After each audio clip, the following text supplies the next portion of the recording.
want to come and sit right there?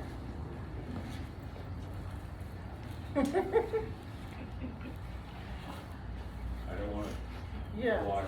It's okay. People can get up and look at that later. So come in where you can see.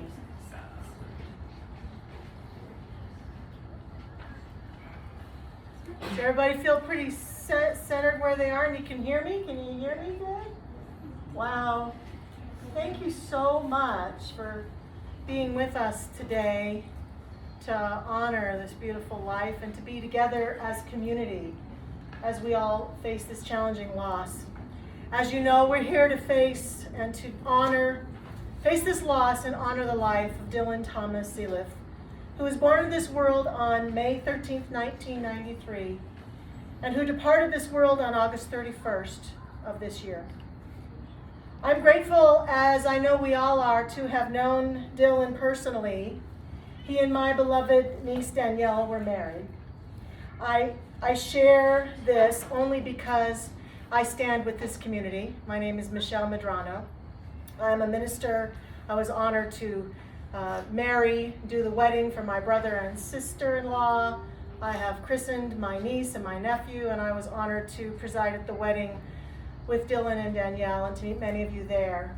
But I know that when we come to these kind of events, often the minister is kind of, standing up, trying to maintain their composure and speaking about the person and facilitating. And I'm going to do my damnedest to do that.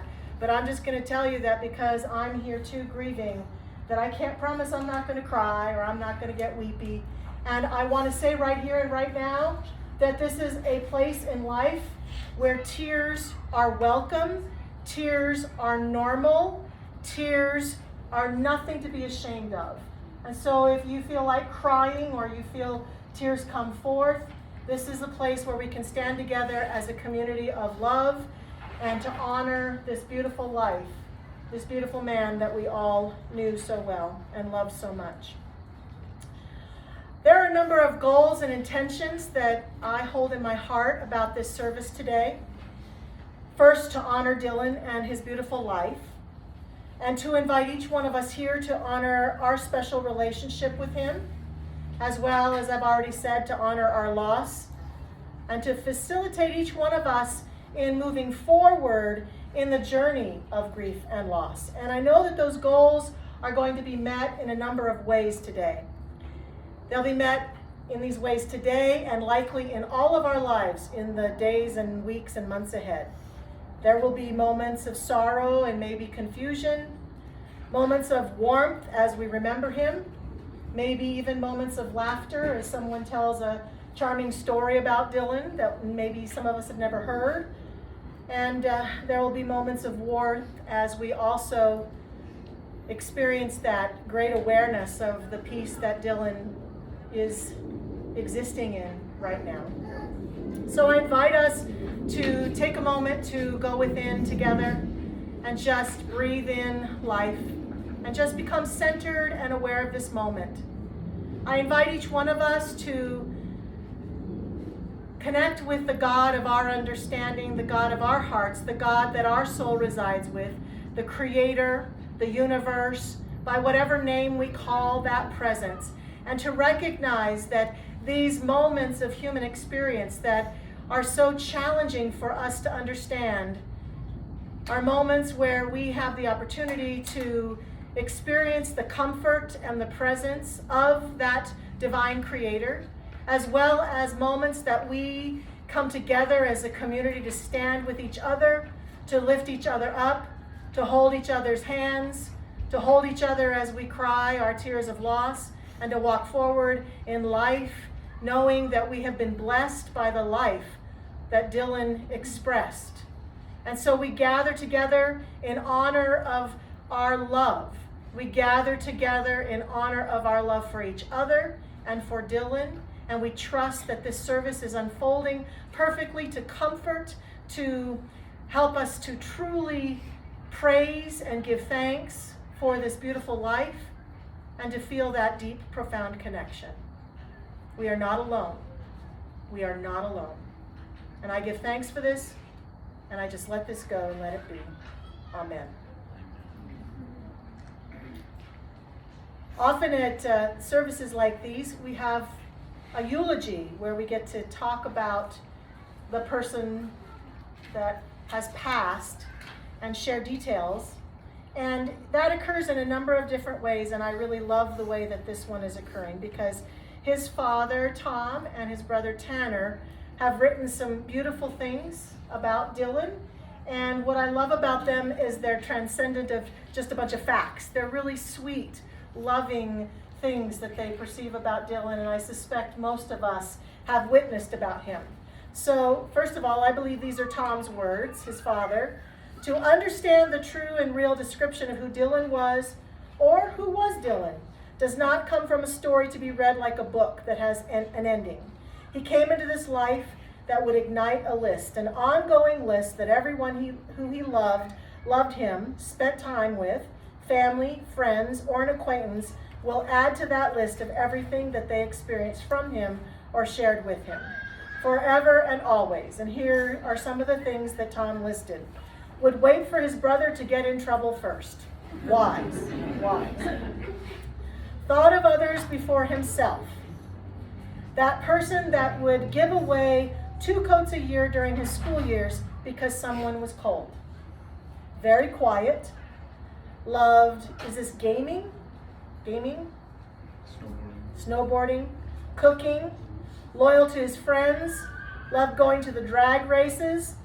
Yep, loved snowboarding, loved dogs, and his weird animal magnetism. He attracted animals. He also wrote, yellow may not have been his most favorite color. He enjoyed all colors, but he did love yellow roses. He was supportive, encouraged a positive attitude. He was laid back. You could almost never get him mad. He was not the type of person to follow trends. He grew to be his own unique person. He found and developed his love for music and how different instruments opened different doors for his interests. Not much of a morning person. If you got a grunt, love it, and a smile. That's beautiful. Great. Thank you. Do you want to say anything more? Okay. And then his brother Tanner wrote some beautiful words. He said, growing up with Dylan was a true blessing. Each and every day was a new adventure with my best friend. We were inseparable and wanted to do everything together. He was always my favorite person to be around. We looked up to each other, loved and respected one another, and supported each other through everything. I admired his ability to love, his creativity and passion he had for the things he loved to do, and how he could excel at anything he wanted to. He had a beautiful mind and the kindest, most generous heart, and he was endlessly silly. He knew how to brighten my day. I will always and forever love and cherish the memories I had with my little big brother. Until we meet again, man, rest easy. Beautiful. Thank you. So we're going to have just a couple of songs in our service today. And the first song is a special song that Dylan's mother, Tammy, picked out. And so we're going to just play that song.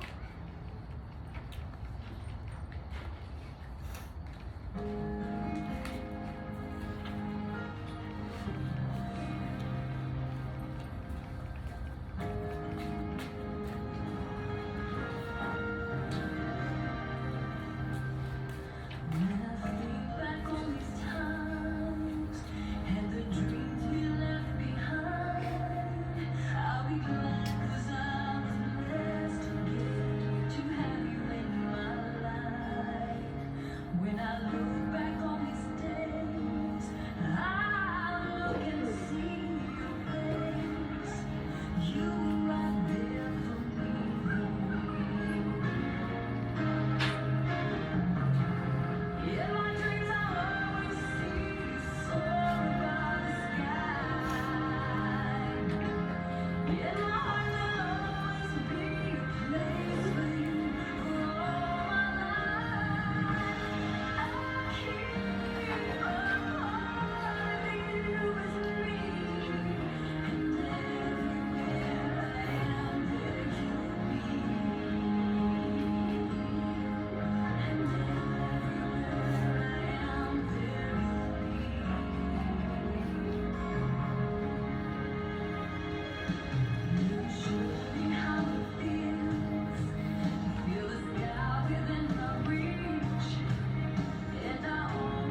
We're also going to share a reading from Dylan's wife, my niece Danielle. She wrote this on the day that Dylan passed. She says, officially the worst day of my life. I lost the love of my life and haven't gained a beautiful angel.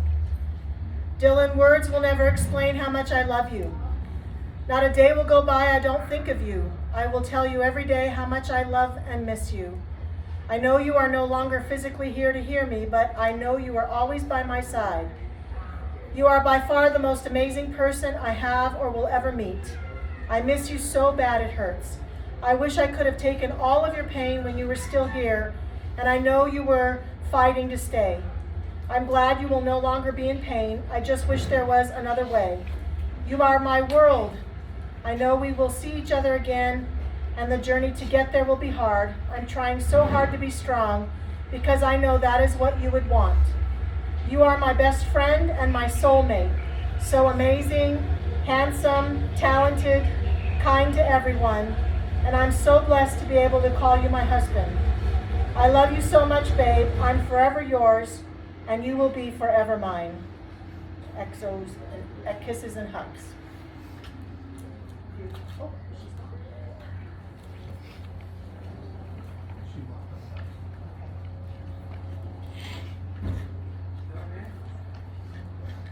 We also want to invite anyone who'd like to share a special memory of Dylan, or, as I said, a story that reflects your relationship with him, something wonderful he did, a story that might be humorous. We just want to make a space for a few people who might like to do that. And so Danielle and the family wanted to open this space up. So you can stay right where you are. If you come up here where I am, you can be on a video that will allow those who watch the video in the future, the families, to see you, but we can accommodate whatever feels most comfortable for you. So does anyone feel called to share a story about Dylan? Yes, go right ahead. Tell us your name. My name is Juliana. Hi, Juliana.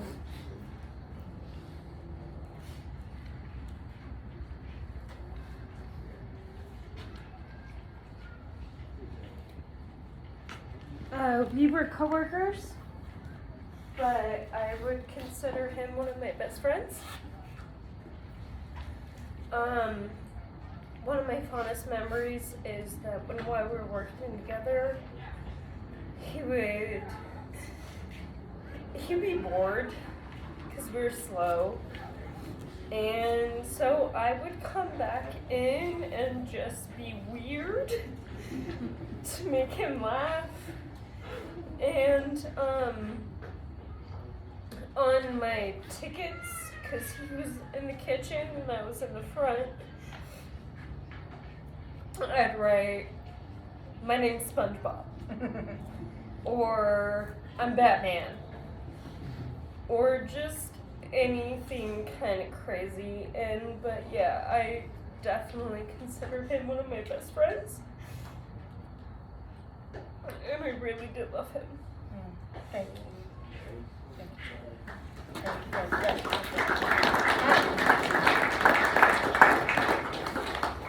you can see yourself there in the video. Thank you. I'm her husband. Oh, okay. And I only knew Dylan because of Julie. Oh. She worked with him for 6-7 years now.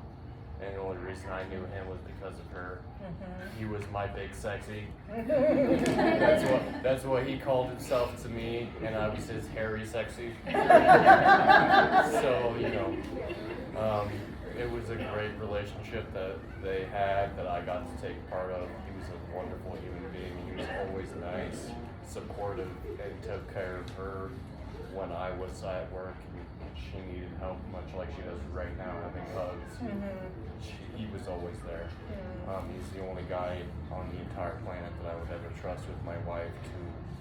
She's hammered. She's coming to your house. Mm-hmm. Thank you. But I love the guy, and I wish I could have hung out with him much more than I could have. But Dylan was a wonderful human being, and I'm so sorry, and I give you all my condolences for him. Thank you very much.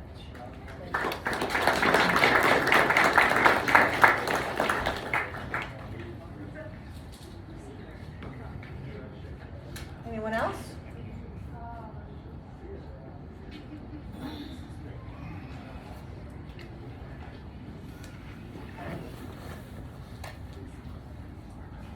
All right, I'm Willie. Dylan was actually, I got him a job at Old Chicago. Oh. He was my protege. And then I stole him. And made him my sous chef up in Miles. I'm so proud where he went with it. All of his cooking. I taught him everything I knew. And he went so far. Pretty much being an assistant manager freaking at Old Chicago before all this. I spent more time with him than I did with my own family. Me and him spent so much time together.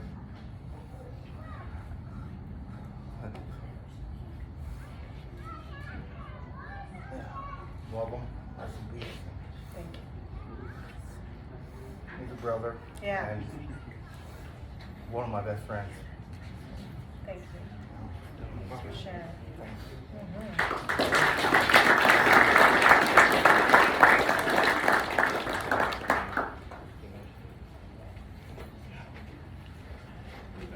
Hi. So everybody, I'm very soft-spoken, so I hope you can hear me. You're doing good.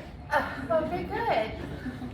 So Dylan actually was one of my regulars.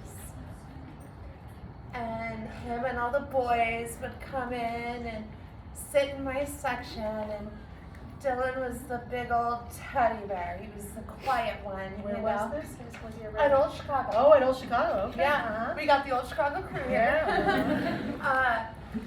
But he would sit in my section, and he was always just so sweet and so nice and so kind.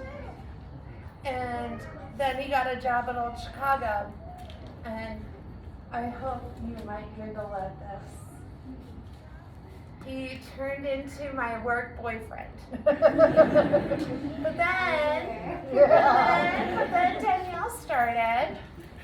So he was no longer my work boyfriend, and then they got married, but he will always and forever be my work boyfriend.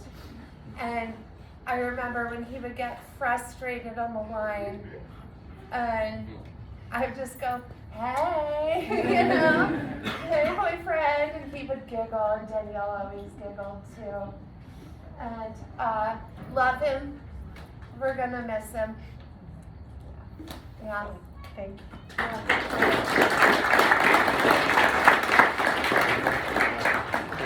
Yeah, come on up. Okay. I promised myself I wouldn't cry. You can cry. You have permission. For all y'all who don't know me, I'm the adopted son. So I've been around quite a long time. A funny story is I had a music studio in my house, and one time Dylan was like, "Yo, I want to play these riffs. Like, can you record it?" And I'm like, "For sure. Just bring your amp over, bring your guitar. We'll get it done. No problem." So he brings it over, plugs it in, everything's not working, we can't figure it out. So we spent probably about 2.5 hours figuring it out. And as men here know, we ended up breaking out the instruction manual. Not a to-do thing that we do. Still couldn't figure it out. Only to find out at the very end of, I think it was maybe 3 hours of trying to figure out how to just do one simple thing, Dylan forgot to plug it in. So that's one of the great and wonderful memories that I have on top of a plethora. You know, I'm the guy that would make a song and drive all the way over there, and Dylan be home, like, "Dude, get in the car." And I had like this insane stereo in my car, so we'd be rattling for blocks. I'd be like, "Well, just listen to it. Here goes that part." And I'll always cherish this song. I'll probably give it to everybody, but he played a song with me, and it was a remake of the Wonder, Mr. Megorium's Wonder Emporium, and that song is very special.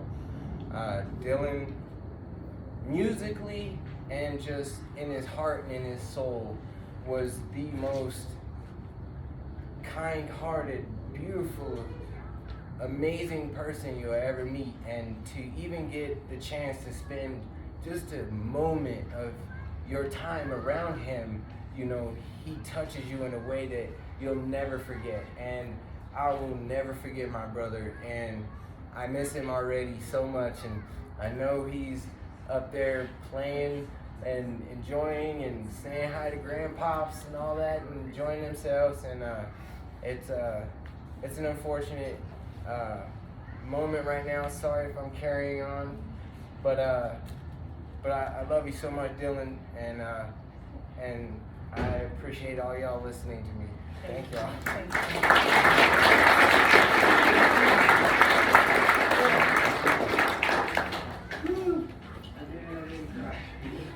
Anyone else?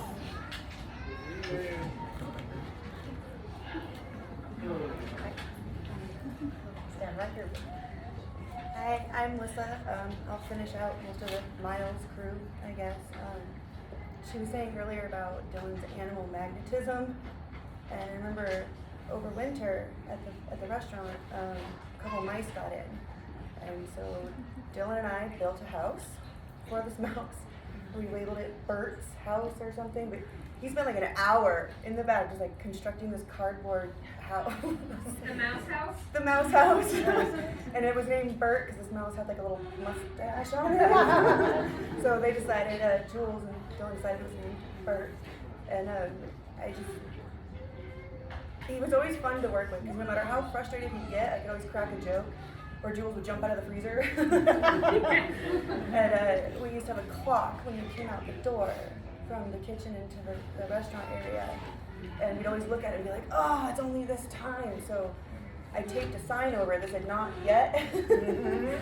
And yeah, he took that sign home with him. So that's my little funny story. Thank you. Thank you very much.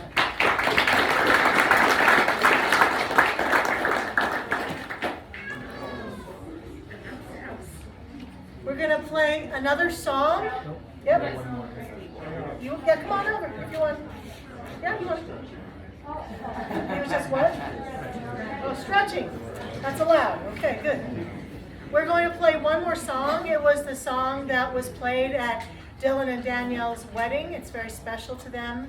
And so we're going to listen to that.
We have one more sharer.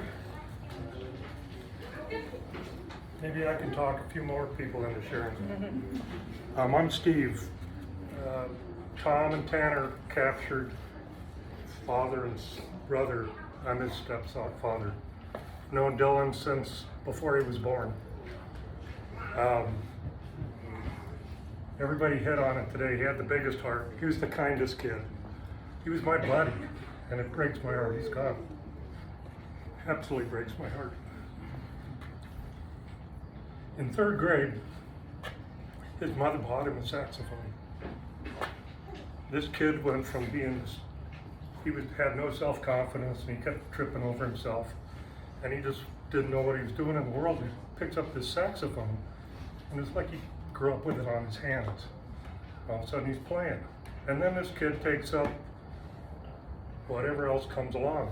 Many of us know him from when he was in this death metal band, and there's pictures on the inside of the cover of that thing, where he's wailing away. It's like, where did this kid come from? This kid was afraid of his own shadow for a while, and now he's up there wailing away with all these other kids just having the grandest time. And that's the Dylan that I think we all need to remember. The kid was just awesome. He was an awesome human being. He had a big heart, like you said, animal magnetism. They came to him. His mother is shattered because she lost her favorite in the world, except for him. And it breaks our heart. But remember that kid that was wailing away on that bass guitar? The gentleman that talked about having the music studio. Nailed it. The kid had talent that I don't even know where it came from. I don't think he could read music. If he could, he forgot how. But he could just hear something and just start playing it. I gave him a kalimba one day. I had it from the time I was 18 until maybe 48, and I never did a damn thing with it. And he picks it up, and within a second he's playing the one about Santa Claus riding in the sleigh. Whatever. Yeah, on a kalimba. How do you do that? I just don't understand how he did it. We all have our own, we're all wired different ways. He was wired in a unique way. He was a wonderful human being. And I don't know what I'm going to do without him. Anyway, thank you. Thank you.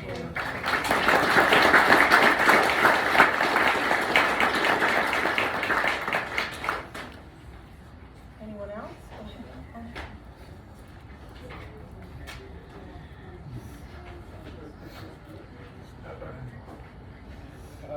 So, Dylan and I and Joel have been one of the death metal bands he was talking about. But he was like my brother. We wrote such amazing music. I have never had that connection with anybody else other than Dylan and Joel. And he was, for the longest time, one of my only friends. So when I came back from college, I didn't get to talk with him very much, and we just started getting together again, and he was sick, but I went and saw him, and we were finally going to get playing together again. And, I just, everybody here knows how amazing he was, and how important, he'd make you feel because you pay attention. I'm really gonna miss him. Yeah. I'm glad I got to know him. I'm glad everybody else did too.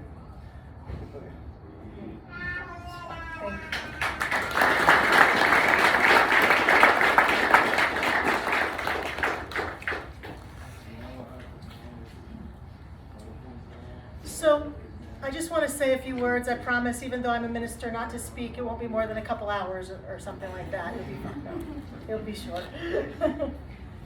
I want us to talk about loss and death and spirituality and all that. As we navigate the loss that death brings, it can be difficult to deal with it and to make sense of it. This is hard even if someone has lived a long life and we have to let them go. Yet the human heart can feel deeply broken when one as young and loved as Dylan passes into the next life.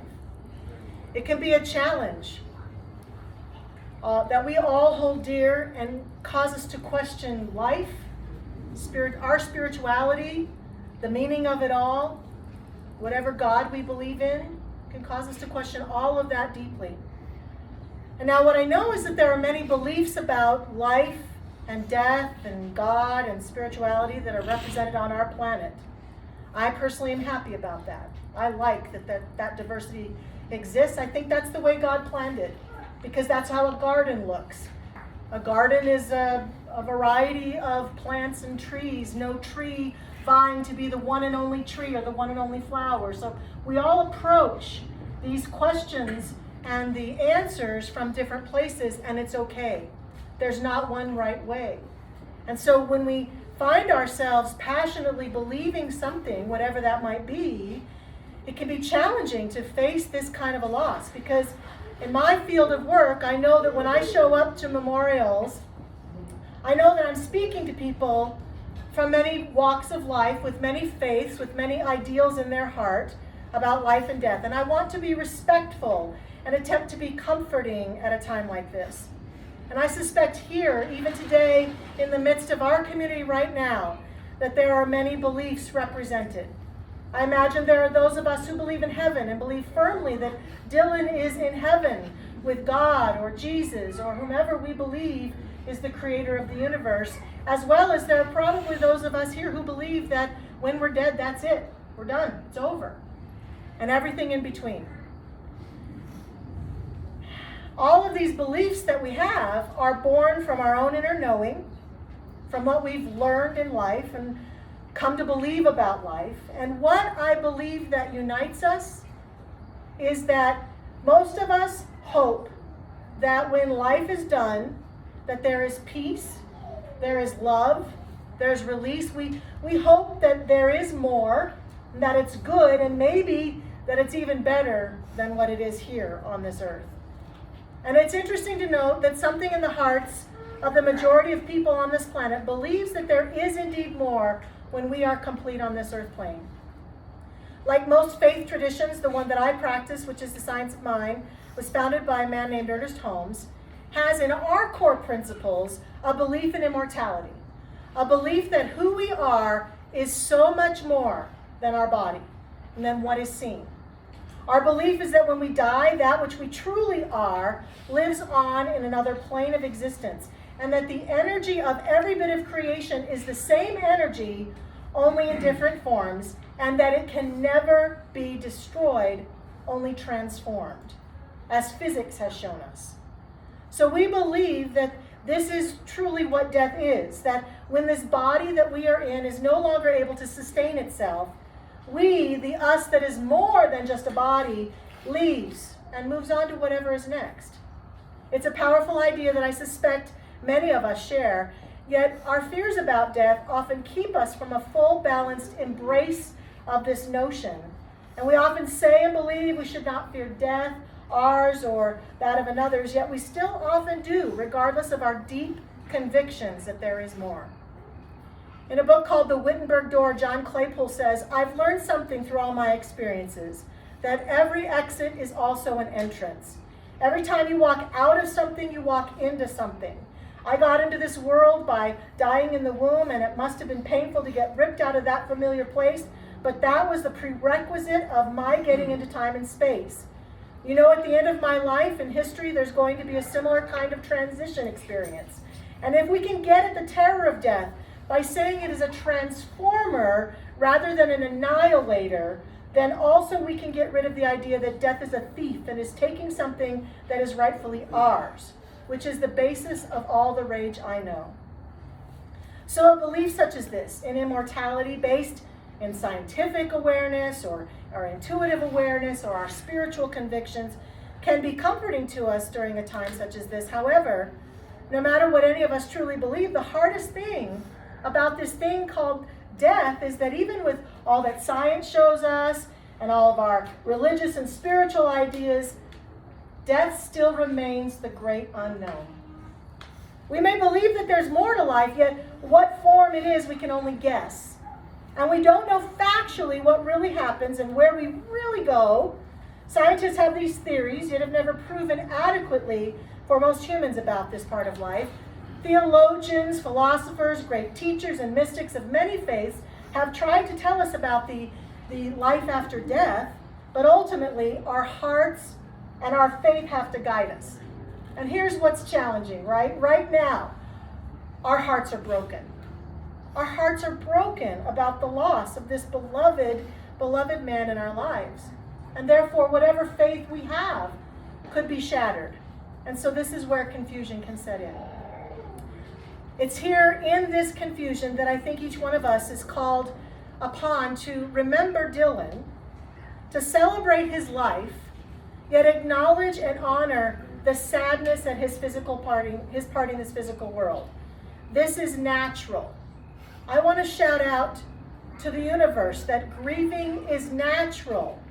And it's what happens when we love deeply. And grieving includes things we humans tend to reject or feel uncomfortable about. Tears, crying, sadness. And this grief that we might have fallen into often requires things that we also don't like to admit, like we need help, we need support. We may need to get counseling or go to a grief group or talk to our friends or spend time in community. We can be tempted to use our spiritual ideals to push our grief away, or to use our pride at not needing help or support, which may feel like weakness. Yet let's be real. This kind of a loss is hard, and getting help, support, crying buckets of tears, which I've already done and I shall continue to do, this is the journey of loss. Now, what I've come to truly believe that I think is transcendent of any scientific theories, is transcendent of all spiritual beliefs, is that Dylan's life is truly eternal because of the fact that he lives in so many hearts. That's what makes him immortal. Through memories, conversations, photographs, stories we tell about him, he lives on. We can lose love only if it's withdrawn from us, but death cannot take love away. For love is without limits. It remains with us, surrounding us, within us, fortifying us, an active, positive force, a deeper reality than the sound of the voice, the touch of the hand, or the joy of daily companionship of a loved one. We can never lose the realities which give those things meaning. I would like to share a story that's one of my favorite about death. You mentioned Dylan's grandfather might be where he is and other loved ones, and this reminds me of that. While standing on the seashore, a ship spreads her white sails to the morning breeze and starts for the blue ocean. She's an object of beauty and strength. I watch her until she hangs like a speck of white cloud just where the sea and the sky mingle with each other. Then someone at my side says she's gone. Gone? Where? Gone from my sight, that is all. She is just as large and powerful now as when she left my sight, and she is just as able to reach her destination. Her diminished size is in me, not in her. And just at the moment someone says, she's gone, there are other eyes watching her coming, and other voices are ready to take the glad shout, there she comes. And that is dying. And lastly, I want to say a few words about just a few more quick things. I suspect that Dylan would want us to continue to love and care for each other. And if you are connected to his workplace, his closest friends, his family, in any way, please remember that the sting of this loss occurring right now will continue for a long time. Please check in on Dylan's family. Please love them, be patient with them as they all continue to navigate their lives without the presence of Dylan. I also want to say a few words about addiction. This community and this world, we've lost too many beloved ones due to addiction. And please know with me, and I stand as a voice that sings out, there is no shame in addiction. It can be triggered by overwhelming life experiences, by trauma, and it can be triggered by our genetic makeup. It can be something that becomes a habit, yet addiction is a disease. It is a disease like cancer is a disease. To heal it, we need help and support. So if anyone here is experiencing challenge with any addiction that has been triggered by the loss of Dylan, or have experienced addiction prior to this loss, I have these brochures with me. I will leave them here anonymously. You may take one home with you, and it contains all of the 12-step programs that exist in the Denver metro area, every recovery site, counselors, therapists, people who can help to end the cycle of addiction in our lives. And no matter what we believe, if we loved Dylan, then let us be mindful to live in ways that we admired about him. An honor or tribute to him could include taking the traits and values that we were impressed with by his life and living them full out in our life. I think no matter where he is, he would want those of us, his loved ones and friends left behind, to live a full and joyful life. A Dylan life, because he was joyful. We also want you to know that over on this table, there's some papers and a board, and you can write messages to Dylan, to write about him if you want, and stick them on that board. And right now, we're going to play this slideshow on this little TV. You may not all be able to see it. If you need to stand up, you can. And while we're playing it, we're going to pass out some balloons. So when we're done with the slideshow, many of us, I don't think all of us will have balloons because we didn't bring enough for all of you, but we'll have balloons. And I'll do a closing prayer, and those with balloons can stand out here someplace. And when I say amen, we can release the balloons as we release Dylan in his next experience. There's food that's been prepared for community time by loved ones over here. Please feel free to come and help yourself. And we will spend time in community continuing to tell stories and connecting and loving and supporting each other. So is the slideshow ready to play?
you want to release a balloon, if you want to come over here.